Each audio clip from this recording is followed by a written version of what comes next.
Let's start the part 2 of the Venn diagram. Now आपके सामने एक फिगर गिवन है आपको। Now in this figure there are 4 different kind of geometrical figure, I believe, if you guys can see it. One is the rectangle, second is the parallelogram, and the third one is the triangle, and the fourth is a circle. तो मेरे पास 4 figures है, rectangle, triangle, circle and parallelogram. अब इनके अंदर कुछ numbers लिखे हुए हैं. Now let's see how we represent these numbers. इनको समझने के लिए एक छोटी चीज और समझते हैं.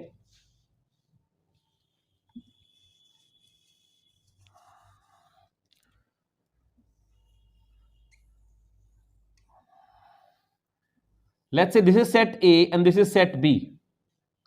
अगर मैं दो सेट्स की बात करता हूं तो this is set A and this is set B.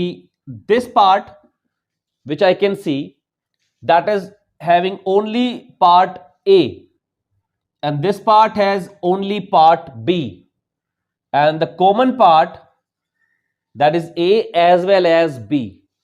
So what exactly these areas are representing? This is only A, only B, A and B. So I can say that this is only A, this is only B, and this part is A and B.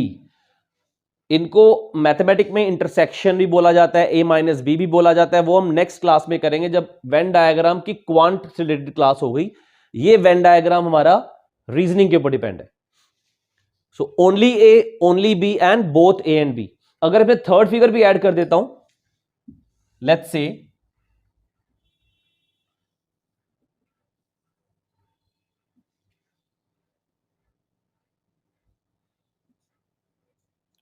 let's add a third figure also, A, B and C.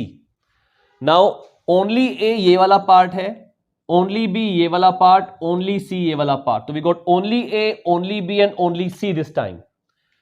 हम इनको बोलते हैं exactly one. ये सारे के सारे exactly one है. इसमें कोई 2 नहीं है, कोई none नहीं है, कोई 3 नहीं है. Only A, only B, only C. ऐसे ये वाला जो पार्ट है only A and B, ये B और C में कॉमन है. ओनली B एंड C, ये A और C में कॉमन है. ओनली A एंड C, इसको हम बोलते हैं एग्जैक्टली 2. A और C से बना हुआ है, B और C से, और A और B से, exactly 2. And this part which is common to all the 3 circles, that is all 3, that is exactly 3, all 3. And this part which is outside, that is none of these 3. Let me just brief once again. Only A, only B, only C, exactly 1. Only A and B, only B and C, only A and C, exactly 2. A, B and C, तीनों के तीनों, all 3 exactly 3. ना A, ना B, ना C, neither A nor B nor C, मतलब none of the 3. Is this clear? Now let's move to this part. अब इसमें भी सेम चीज है, 4 फिगर्स हैं. इफ आई से A क्या रिप्रेजेंट कर रहा है, B क्या रिप्रेजेंट कर रहा है, C क्या है, D क्या है, इसी तरह से हम निकाल सकते हैं. फॉर एग्जाम्पल मेरा फर्स्ट क्वेश्चन है, how many students Drew all the figures. All the figures मतलब चारों फिगर्स. अब चारों फिगर्स कितने बच्चों ने ड्रॉ किए हैं. ये जो अल्फाबेट्स है ये एरिया रिप्रेजेंट कर रहा है, ये नंबर जो है ये नंबर ऑफ स्टूडेंट्स रिप्रेजेंट कर रहा है. तो अगर चारों में मुझे देखना है, दैट मीन्स वो अल्फाबेट, वो एरिया जो चारों ही हमारे डायग्राम्स का पार्ट हो. Which one is here? That is A12. See it carefully. ये हमारा पैरेललोग्राम में भी आ गया, रेक्टेंगल में भी आ गया, ट्राइंगल में भी आ गया, और सर्कल में भी आ गया. That means the answer, if I ask how many of them drew all the figures, तो ऑल द फिगर्स जो ड्रू किए हैं, that is by area A, which is 12 in numbers. That is the answer to my question number 1. तो question was how many of them drew all the four figures, all the four मतलब चारों geometric figures के part होने चाहिए. So that is my answer. Is that clear?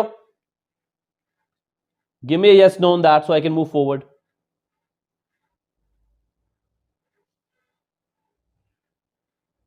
Figures with the second question is how many students drew figures with curves involved? Now rectangle में कोई curve नहीं है, 4 lines हैं. ट्राइंगल में कोई कर्व नहीं है, 3 लाइंस हैं. पैरेललोग्राम में भी कोई कर्व नहीं है, 4 लाइंस हैं.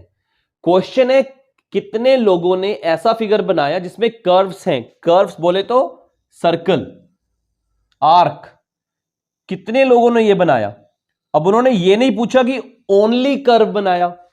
अगर वो कहीं ओनली कर्व्स बनाए वो तो है 8, लेकिन कर्व्स जिन्होंने बनाए, how many of them are involved, कितने लोग थे, मुझे ये सारे नंबर सर्कल के जो अंदर है वो ऐड करने पड़ेंगे.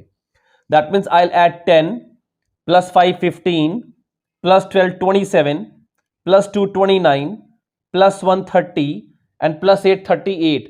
38 is my answer. Is that clear?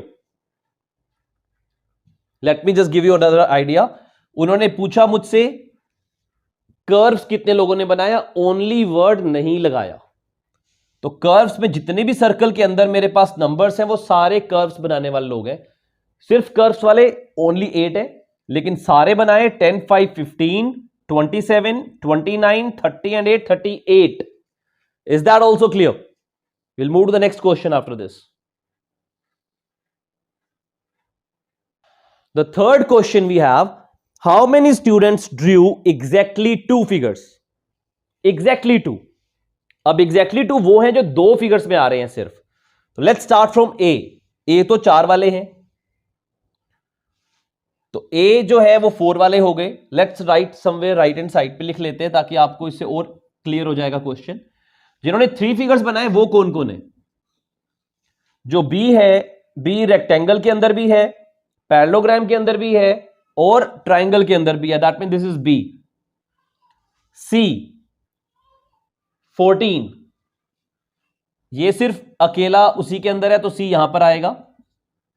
C ने सिर्फ और सिर्फ रेक्टेंगल बनाए और कुछ नहीं बनाया. D पैरेललोग्राम और रेक्टेंगल दोनों के बीच में है, so this is D. E is in, let's have it understand it again. A 4 के चारों फिगर्स के अंदर है, B 3 फिगर्स के अंदर है, F वो भी 3 फिगर्स के अंदर है, circle, triangle and rectangle. M ये भी 3 फिगर्स के अंदर है, triangle, rectangle and circle. D 2 figures के अंदर है, that is parallelogram and rectangle. E भी 2 फिगर के अंदर है, triangle and parallelogram. G triangle और rectangle. H triangle and circle. J circle and rectangle. C only rectangle. I only circle. K only triangle and L is only parallelogram. Now the question is how many drew exactly 2 figures? Exactly 2 figures वाले हैं D, E, G, H, J. So let's add their numbers. D that is 4, E that is 9 13, 13 plus 7 20, 20 and 1 21, and 21 and 10 that is 31. So 31 is my answer for that. The next question we have, how many students drew only the rectangle and parallelogram? Only rectangle and parallelogram. Rectangle, parallelogram. तो A, B और D तीनों common. A लेकिन सब में common है, उसने only word use किया तो ये नहीं आंसर आएगा. B ट्राइंगल के अंदर भी है तो ये भी आंसर नहीं आएगा. D इज द पार्ट जो सिर्फ रेक्टेंगल और पैरेललोग्राम के अंदर है, That means 4 is my answer for this. And last question we have, how many students drew exactly one figure? Exactly one वाले कौन से हैं? CIKL. तो C, that is 14, I, that is 8, K, that is 3, and L, that is 12. So if I add all of them, 12 and 20, 14, that is 26, plus 11, 37, that is my answer. This is the type 2. इस तरह के कई questions आएंगे, sheet आपको मिल जाएगी, practice करना और उसके डाउट्स लेना. Is this part 2 also clear? The part 3 which we have, that is syllogism, वो हम कल करेंगे. अभी के लिए मुझे इतना बताओ, is that all clear?